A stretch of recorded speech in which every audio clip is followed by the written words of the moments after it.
په خدمت باندې خلک کم ځای څخه کم ځای ته ورسېد. حضرت مولانا مفتی عزیز الرحمن د ټوله هندوستان د دارالعلوم دیوبند مفتی اعظم، د ټوله هندوستان مفتی اعظم چې په هندوستان کې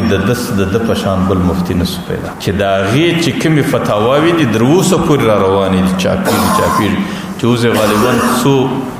بېشماره جلدونه د هغې خالي د مسایلو فتاواوې را روانې دي. د ده په حالاتو کې یو ورځ لیکلي دی چې به کله د کوره سره ووتی او د دارالعلوم دیوبند د افتاء منصب ته به راتلی او ټوله دنیا به د ده د فتوا منتظره وه چې نوې خبره به راله په هغې کې به د ده فتوا د هر چا څه مخکې وه. ده به څه کول؟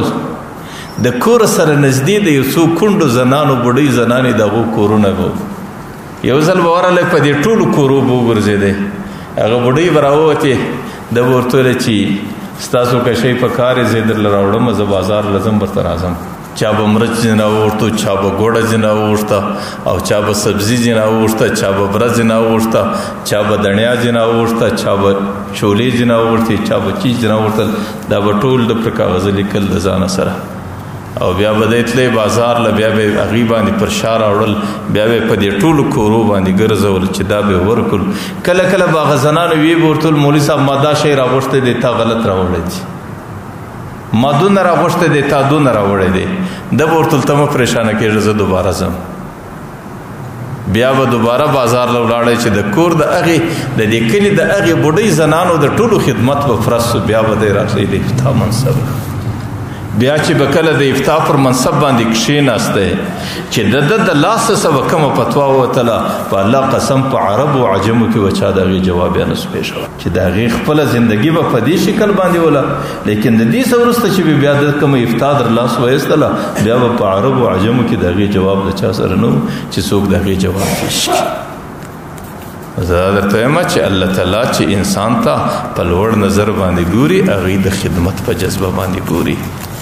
چې د کم سړي سره د خدمت جذبه ورسره وي، دا د الله تعالی د طرفه د انسان دپاره ډېره لو صدقه وي. نو دا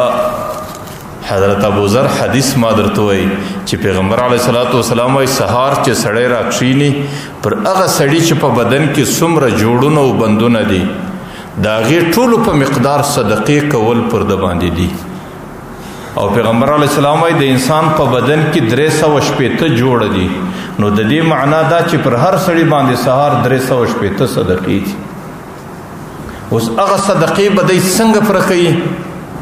که چیرې دی سبحان الله ووایي هم صدقه ده، که دی الحمدلله ووایي هم صدقه ده، که دی لا اله الا الله ووایي هم صدقه ده، که دی الله اکبر ووایي هم صدقه ده، که دی یو چاته د خیر خبره وکړي هم صدقه ده، که یو څوک د بد عمله څه په خبر را وګرځوي هم صدقه ده. او که چیرې د سړي په وس کې دغه خبرې نه وي او دا صدقې دی نسی پوره کولی، صرف د څاښت په وخت کې چې 2 رکعته لمونځ د څاښت وکړي، الله تعالی د دې 2 رکعته لمانځه په ذریعه سره دا ټولې صدقې ورپوره کوي.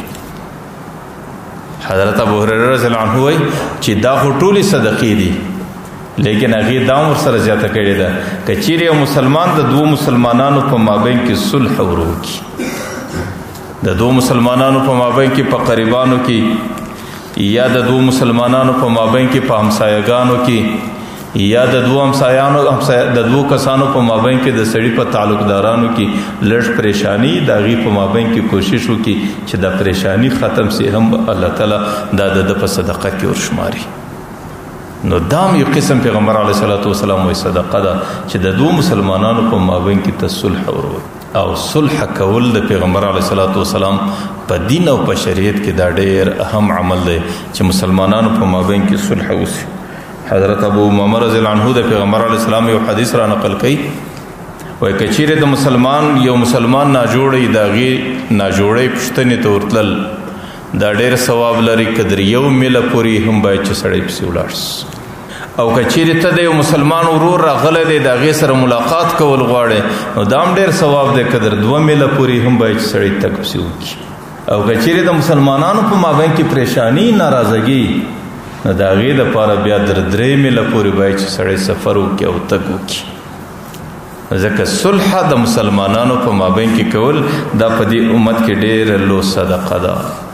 حضرت انس رضی الله عنه د پیغمبر علیه السلام یو حدیث را نقل کوي،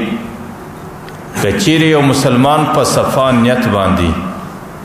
د خپل ځان خاني او ملکي نه ښکاره کوي، د خپل ځان لوی سړیوالی و چاته نه ښکاره کوي چې زه خو لوی سړی یم، زه د کلي مشر یم، زه د کلي سپین ږیری یم، زه د کلي خان و ملک یم، صرف په دې نیت باندې چې زما رب زما سره راضي کیږي. دا دوه مسلمانان په یو تکلیف کې سره اخته دي، زه به د خپل رب د رضا په خاطر د دوی په مابین کې د صلح یو خبره وکړم.